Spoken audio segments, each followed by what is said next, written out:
Hello,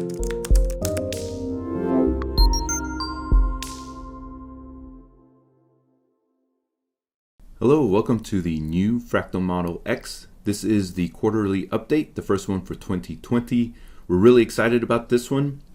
We have put in a lot of changes and we're glad that you're a current Fractal Model licensee. Looking forward to showing off some of the new things. As you can see, we've done quite a few of interesting updates. We'll go through those. Also, we have made a significant change to our engine. The math tab is now more accurate and we're able to do more configurations. We're able to do AC coupled versus DC. We're able to add wind to that, able to do solar plus storage plus wind.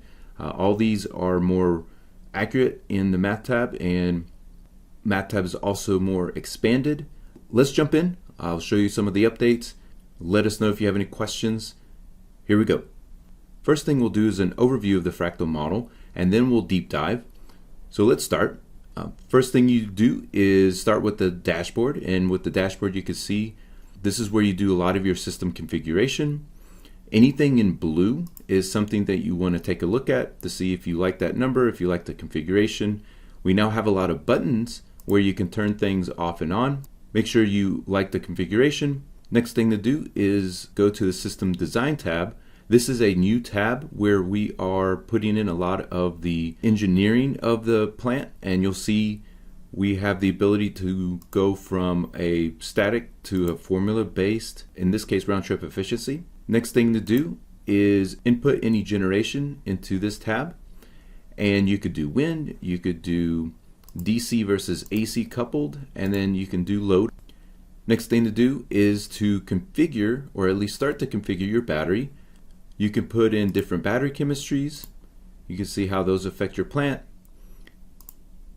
You can also do oversizing or not, and then different types of augmentation strategies. So we'll spend quite a bit of time on this in a little bit. After that, what you do is you start to configure the applications that you're going to use. So the way the Fractal model works is you define these applications, things like regulation, spin, shifting, smoothing. So you define these individual applications and then you combine them or you stack them, and then you'll see that we schedule them. Okay, so on this page we'll define those applications. We'll also come in and put in the cost for the system, and notice that we bifurcate between cost on the DC side versus AC side. So the DC side, a lot of those costs are dollars per kilowatt hour. AC side, dollars per kilowatt. We have our CapEx section and then OpEx section. Well, one of the cool things is that we provide you an aux load calculation, and we'll cover that a little bit more. So once you do all that, you're now ready to dispatch the system. And as mentioned, you start by defining applications, and then you create stacks of applications or combos of those applications. We can come in here and add different applications. We can take them away. We can put in different power levels. So if we put in, say, a 50% power level here, notice how our SOC changes. Okay, so we'll play around with that here in a little bit. And then we'll also spend a lot of time on our scheduling, but right now we are set up to do a shift at night. The blue B's means that we're shifting at night.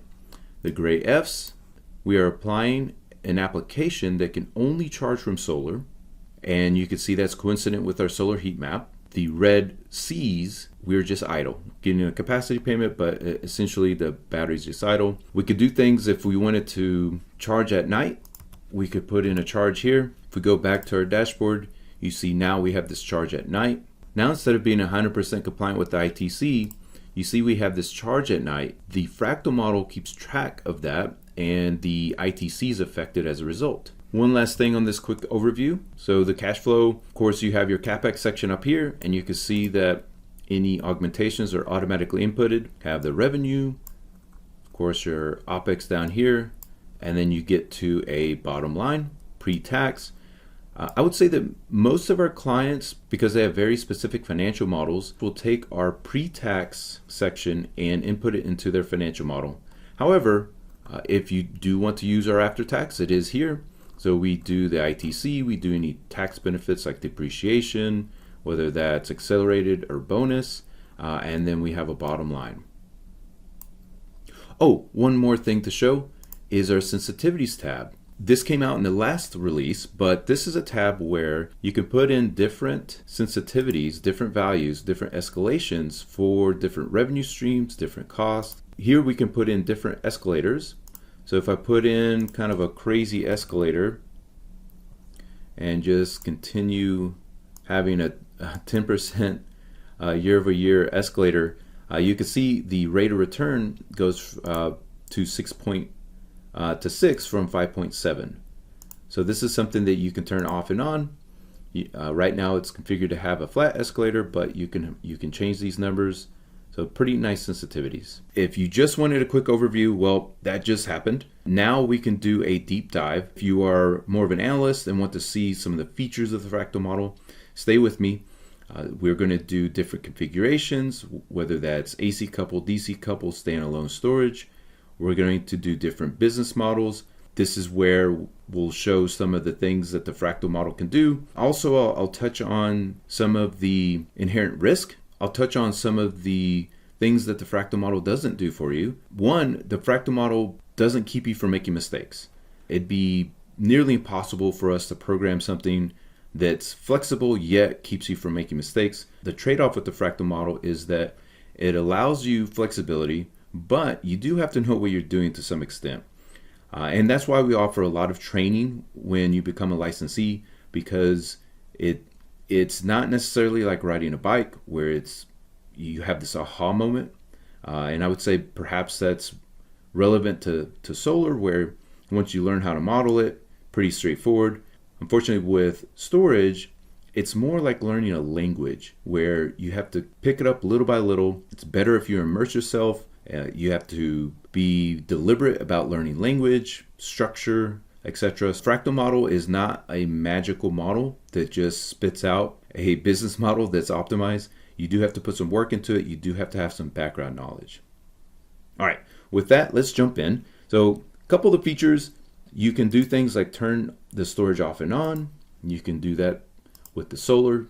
Now, since we're charging just from solar, it completely goes away. One cool thing is you can also incorporate wind. Here we have a solar plus wind plus storage. And this is something that's becoming more and more requested. So we decided to put that in. We could go from AC coupled solar plus storage to, well, we're currently at DC coupled. We could go to AC coupled. And of course we could go standalone. We're currently at DC coupled. I'll show you just a couple steps that you need to do to change it to AC coupled. We're going to start with this 100 megawatt solar plus storage. It's a 100 megawatt solar, 1.3 oversize, 50 megawatt 4-hour battery, or 200 megawatt hours. We'll start here and we'll do some other configurations. One really neat feature of the new Fractal model is this visual of the configuration for the site. We could do things like turn transformers off and on. So if we turn this transformer off, notice the subtle change in the site output. So now the site output adjusts with the transformer being turned off. Same thing with the site transformer. You'll see that the output's slightly changed. We could do the same thing for the AC coupled. So it's pretty neat that now you can have up to 3 transformers. I'll show you in a little bit. You can also control whether you want a static value or a formula that changes the round trip efficiency depending on the power level of the component. A couple other cool things. If we go to solar only, one thing we could do is take a look at what our PPA needs to be on a solar only. So let's turn off our storage, and we can use this calculate PPA button to figure out our PPA. If we're looking for a 6% return on a fixed PPA, no escalator, 20-year contract. When the contract's over, we'll get $75 per megawatt hour starting in year 21. So if we hit calculate on this, we see that our PPA needs to be 1917. As many of you know, the key to having a low PPA price is really in your merchant tail, since everyone has essentially the same CapEx. So if you're not as aggressive, well, we could change what that end of life needs to be.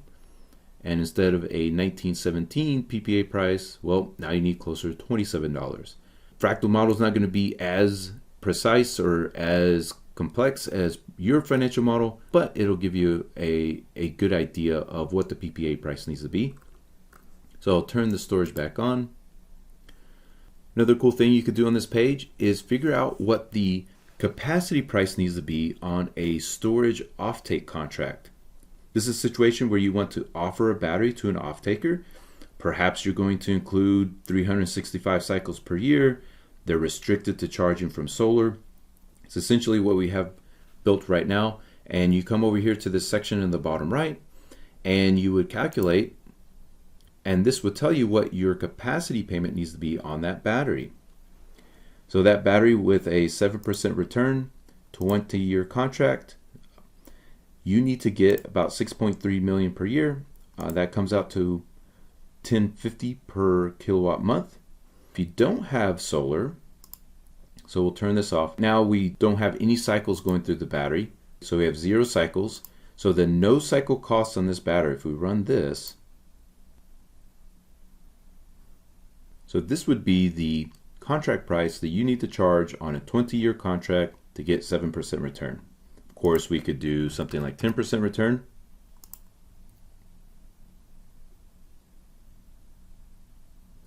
And if you could find someone willing to pay $12.50, then you have yourself a pretty nice contract. All right, the next page is our new system design page. And this is pretty cool because now you can go in and choose whether you want to use a formula to do the round trip efficiencies or the one-way efficiencies or a static value. And it is as simple as just clicking this button. And so now, instead of having kind of a peak efficiency of 97.1, you have just a 99%. Of course, you could just put in 97%. Notice that as you change this percentage, the rate of return changes. So you're more efficient or less efficient, thus your revenue is affected. Go back to here, and this slight change of 0.71 gives us a 0.01 adder on our IRR. So pretty neat. You could do the same thing for solar, of course, same thing for the high voltage equipment at the POI, and for wind. As you normally do, in the generation tab, you put in your production profiles for your wind, and this is at medium voltage. For your solar, so this here is panel production. So you put in your panel production. In your PV+S output, that's your EARR MPP column. And if you're doing AC coupled, then you'd put in your inverter production. And then if you have load, you put in your load. Next thing that you can do is configure your battery. And here you can put in different oversizes. You can put in different augmentation strategies. You can use different chemistries. You can tell the model when you want to replace batteries. So these are all things that affect the viability and the profit margin on your battery. Over the years, we've learned that an oversizing that gets you to about year 5 or 6, is pretty optimized. So you see here, we just kind of already had it configured to do that. So we put in a 20% here, and then we come to year 15 and maybe do another augmentation. And this gets us pretty far along, gets us to year 26. Maybe we don't need to do quite as big augmentations. So every time we entered an augmentation, I nonchalantly put in a percentage.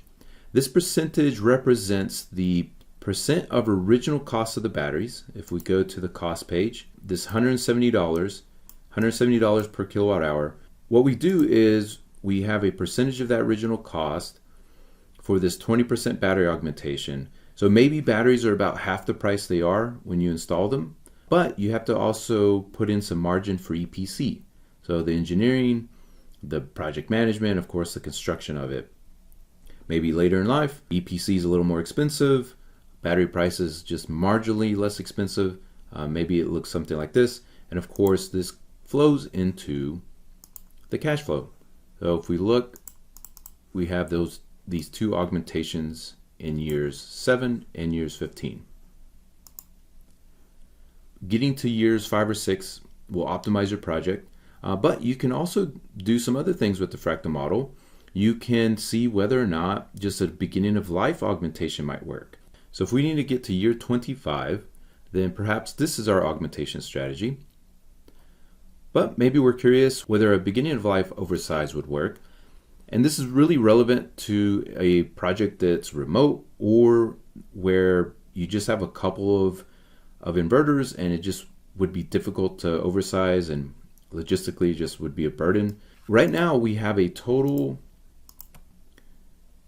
amount of extra batteries of 56%. Okay, we add all these up. The cool thing about the fractal model is we have things like throughput degradation, SOC degradation, and benefits of oversizing because you have shallower depths of discharge. So maybe instead of a 56% oversizing, to get to year 25, looks like you would only need about 45% oversizing. See how in year 25 we're at 100%? So instead of 56% extra batteries, when you oversize, you just need 45%. Now you need to balance this with the cost of, that initial capex, but if you're getting the ITC, might be worth it. So let's go back to the previous. And then also you can change between chemistries. Okay, so if you have an LFP that isn't performing as well as some of the NMCs, perhaps your degradation looks like this. Now you have to take a different augmentation strategy where maybe you put in extra batteries here.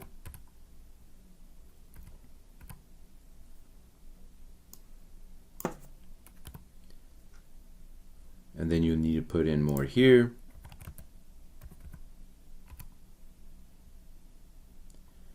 And because we are swapping out the batteries once they hit 50% original life, maybe we are somewhat restricted in that our project life, because of this drop between years 17 and 18 is so dramatic, and you can see it here on the graph, maybe we limit the life to 17 years. All right, let's go back to an NMC. There we go. All right, next thing to do is put in your cost. We've already mentioned that we differentiate between the AC side and the DC side.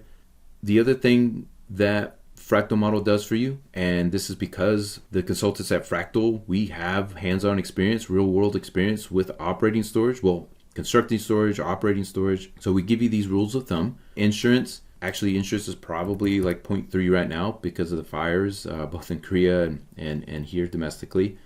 We give you some maintenance and monitoring costs. We show you things like QSC costs. And then we have aux load. Aux load is a combination of the cost for just having the battery sitting there idle. So the lights, electronics, the HVAC because of ambient conditions. It's hot or cold outside. Plus any throughput costs because the battery's creating heat due to the efficiency loss. So the more you cycle the battery, the bigger this cost is going to be. And then this cost is largely dependent on the climate that you're in. You can also configure other OpEx, so you can change the names. You can put in different values. All these things you can put in different sensitivities for. So you can, maybe if you have a different schedule for your operations cost, you can put that in and configure it. Any augmentations are also down here. And of course you can change whether you're using 5 or 7 year macros or maybe no depreciation. The next thing is to configure your applications. I'm going to do a little bit of hand waving here. This is probably the most difficult concept as far as using the fractal model. Here you put in the name, you can rename these, you could tell the model whether you're charging or discharging. Another cool thing is if your battery is degrading, if we don't put in these augmentations, starting in year 7, you can configure the model to prorate any revenue along with that degradation. So if we say no, then it's not prorating. By default, it prorates. When we have degradation and we have this on or on yes, then your revenue is prorated along with this degradation. There may be some applications where you don't want to prorate it, like spin.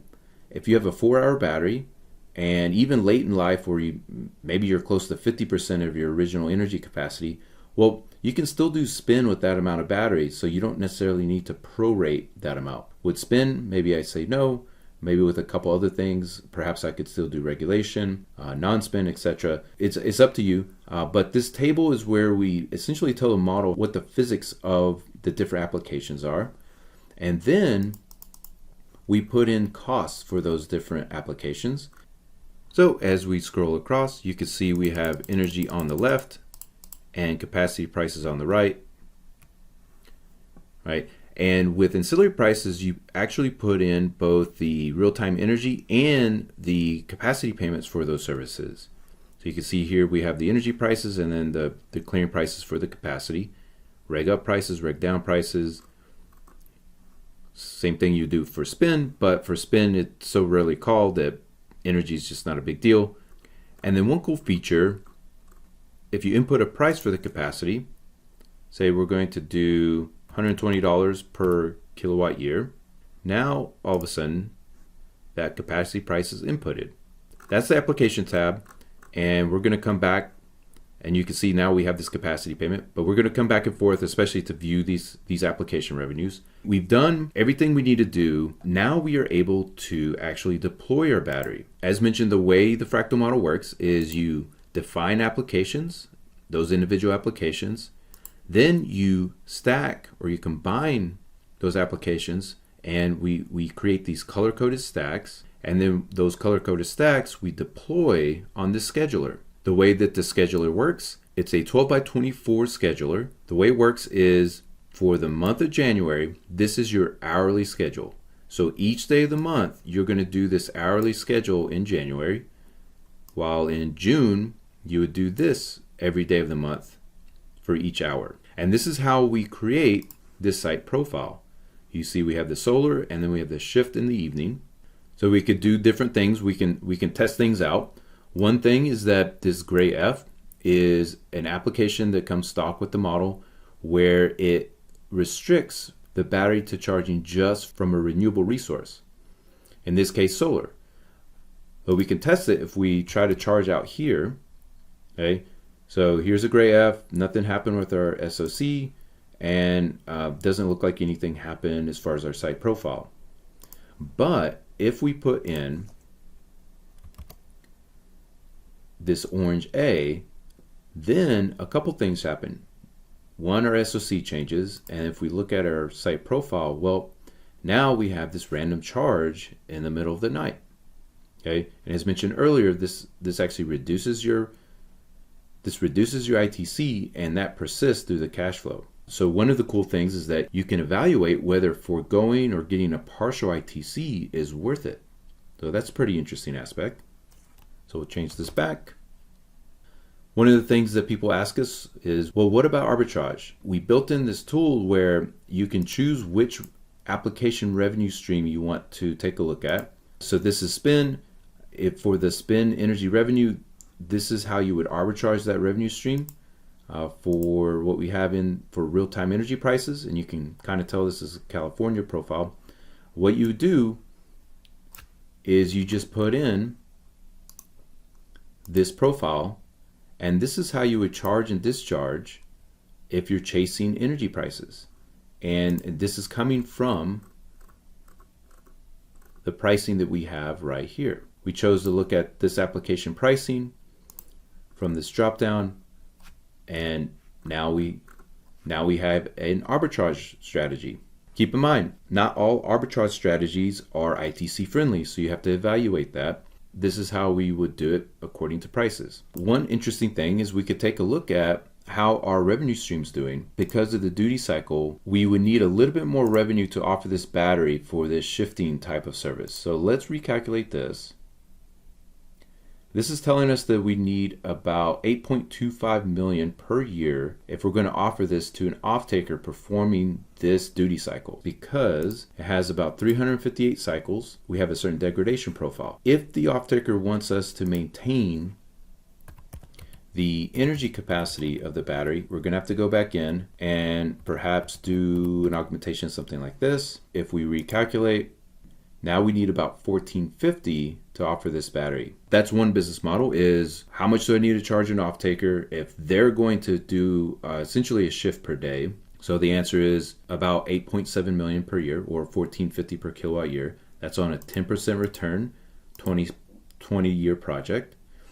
The other way to look at it is, well, what if I'm going merchant? How much money am I making? Your hurdle rate's about 10%. Well, you need about 8.7 million per year in revenue. If we take a look at the cash flow, unfortunately, the battery's only making about 5.2 million in revenue if we ignore this hefty capacity payment. So let's take that capacity payment off. Without the capacity payment, and let me also turn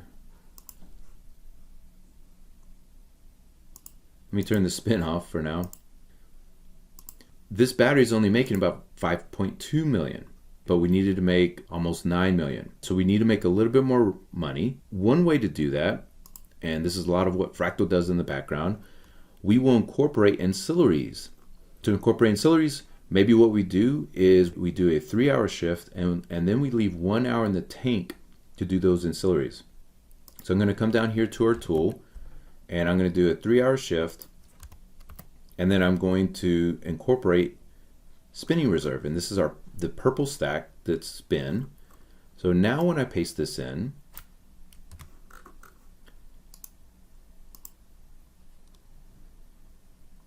now we're doing a 3-hour shift, and let me also start with 25% here. Let's kind of move this over here. So now we're doing a 3-hour shift. We're leaving 1 hour in the tank. You can see that our SOC is at 25%. Now we're incorporating 2 applications or 2 revenue streams. What's interesting about that is our revenue is about 11 million.